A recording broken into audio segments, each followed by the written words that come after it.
প্রিয় শিক্ষার্থী বন্ধুরা, আমরা আজকে শিখব অষ্টম অধ্যায় নগদান বই।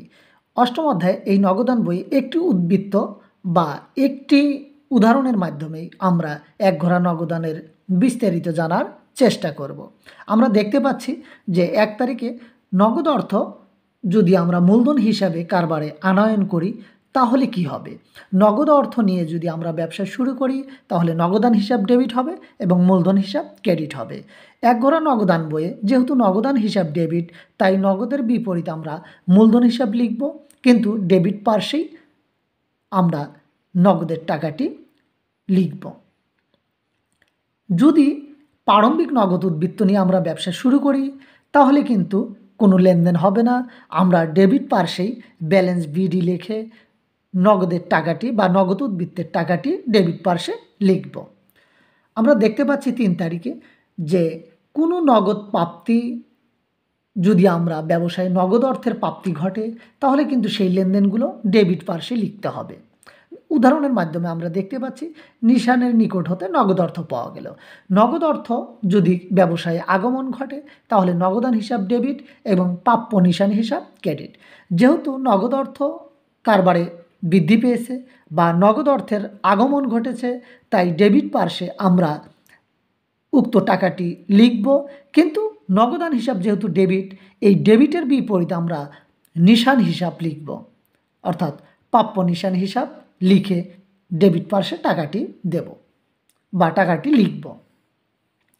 5 তারিখে আমরা দেখতে পাচ্ছি যে 4 তারিখে আমরা দেখতে পাচ্ছি যে কোনো নগদ অর্থ যদি চলে যায় বা নগদ অর্থ যদি আমরা প্রদান করি তাহলে কিন্তু সেই লেনদেনগুলো ক্রেডিট পাশে লিখতে হয়। আমরা একটা উদাহরণের মাধ্যমে দেখতে পাচ্ছি যে নিধিকে নগদ অর্থ প্রদান, যদি আমরা নিধিকে নগদ অর্থ প্রদান করি তাহলে কিন্তু প্রদেয় নিধি ডেবিট হয় এবং নগদান হিসাব ক্রেডিট হয়। এই কারণে নগদান হিসাব যেহেতু ক্রেডিট হয়েছে তাই ক্রেডিট পার্শ্বে আমরা টাকাটি লিখব। 4 তারিখ লিখে নগদের বিপরীত শব্দটি হচ্ছে প্রদেয় নিধি, আমরা প্রদেয় নিধি হিসাব লিখে ক্রেডিট পার্শ্বে টাকাটি লিখব। 5 তারিখে আমরা দেখতে পাচ্ছি নগদ অর্থ বা চেক ব্যাংকে জমা দেওয়া হলো। নগদ অর্থ বা চেক যদি আমরা ব্যাংকে জমা দেই এবং তা নগদ প্রদান হিসাবেই আমরা বিবেচিত করব। 5 তারিখে আমরা লিখব যে ব্যাংক হিসাব ডেবিট, নগদান হিসাব ক্রেডিট। যেহেতু নগদান হিসাব ক্রেডিট হয়েছে তাই ক্রেডিট পার্শ্বে নগদের বিপরীত ব্যাংক হিসাব লিখে টাকাটি লিখব। 6 তারিখে দেখতে পাচ্ছি কারবার বা ব্যবসা বা অফিসের প্রয়োজনে ব্যাংক থেকে উত্তোলন।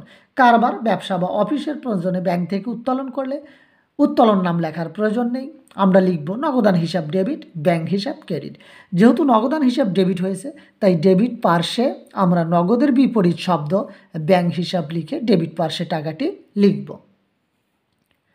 আমরা 5 এবং 6 তারিখের লেনদেনটি যদি 2 ঘোড়া এবং 3 ঘোড়া নগদানে দেখতে পাই তাহলে কিন্তু 5 এবং 6 তারিখের লেনদেনটি কোয়ান্টা লেনদেন হবে বা কোয়ান্টা এন্ট্রি হবে বা দুইবার কাজ হবে। কিন্তু 5 এবং 6 তারিখের এরকম লেনদেন যদি কোনো সমস্যায় আমরা দেখতে পাই তাহলে কিন্তু 1 ঘোড়া নগদান বইতে শুধুমাত্র একবার কাজ হবে। আমরা 7 তারিখে দেখতে পাচ্ছি দেনাদারের কাছ থেকে চেক পেয়ে পাওনাদারকে প্রদান। যদি কোনো ব্যক্তির কাছ থেকে চেক পাই তাহলে কিন্তু নগদান হিসাব ডেবিট হয় এবং দেনাদার হিসাব ক্রেডিট হয়। যেহেতু নগদান হিসাব ডেবিট হয়েছে তাই নগদের বিপরীত আমরা দেনাদার হিসাব লিখে দেনাদার হিসাব লিখে ডেবিটে টাকা বসাবো বা টাকাটি লিখব। এবং 7 তারিখ দুইবার কাজ হবে, কেননা চেক পেয়ে তা পাওনাদারকে প্রদান। যদি আমরা কোনো চেক পেয়ে পাওনাদারকে প্রদান করি তাহলে কিন্তু পাওনাদার হিসাব ডেবিট এবং নগদান হিসাব ক্রেডিট, কেননা পাওনাদারকে চেক দিলে এটা একটা ব্যক্তি চেক প্রদান করেছে, একটা ব্যক্তির কাছ থেকে চেক পেয়ে অন্য কোনো ব্যক্তিকে প্রদান করলে তা নগদ হিসাবেই গণ্য হয়। তাই পাওনাদার হিসাব ডেবিট, নগদান হিসাব ক্রেডিট। যেহেতু নগদান হিসাব ক্রেডিট হয়েছে তাই ক্রেডিট পার্শ্বে আমরা নগদের বিপরীত নাম লিখে ক্রেডিট পার্শ্বে টাকাটি লিখব। আমরা এখন দেখব যে 1 ঘোড়া নগদান বইতে দুবার কাজ হয়, অর্থাৎ ডেবিট এবং ক্রেডিট উভয় পাশে লিখতে হয়। এরকম লেনদেনগুলোর সাথে আমরা পরিচিতি লাভ করব। 8 তারিখে আমরা দেখতে পাচ্ছি চেকের মাধ্যমে পরিশোধ, অর্থাৎ চেকের মাধ্যমে সাকিবকে পরিশোধ। যদি আমরা সাকিবকে পরিশোধ করি তাহলে সাকিব হচ্ছে পাওনাদার, প্রদেয় বা পাওনাদার হিসাব ডেবিট বা প্রদেয় পাওনাদার যে কোনো একটি শব্দ আমরা লিখতে পারি। তাহলে আমরা লিখব পাওনাদার সাকিব হিসাব ডেবিট, ব্যাংক হিসাব ক্রেডিট, কেননা চেকের মাধ্যমে পরিশোধ করা হয়েছে। ব্যাংক হিসাব যেহেতু ক্রেডিট হয়েছে তাই আমরা ক্রেডিট পার্শ্বেই আসব, কিন্তু এই ব্যাংকের বিপরীত হচ্ছে সাকিব বা পাওনাদার সাকিব। আমরা সাকিব নাম লিখে ক্রেডিট পার্শ্বে টাকাটি লিখব। 9 তারিখে আমরা দেখতে পাচ্ছি চেক প্রাপ্তি, অর্থাৎ চেকের মাধ্যমে বিক্রয়। যদি আমরা কোনো চেক পাই বা চেকের মাধ্যমে পণ্য বিক্রয় করি তাহলে কিন্তু ব্যাংক হিসাব ডেবিট হয় এবং বিক্রয় হিসাব ক্রেডিট হয়। যেহেতু ব্যাংক হিসাব ডেবিট হয়েছে তাই আমরা ডেবিট পার্শ্বে ব্যাংকের বিপরীত শব্দটি আমরা লিখব বিক্রয় হিসাব। বিক্রয় হিসাব লিখে ডেবিটে টাকাটি ব্যবহার করব বা টাকাটি ডেবিটে লিখব।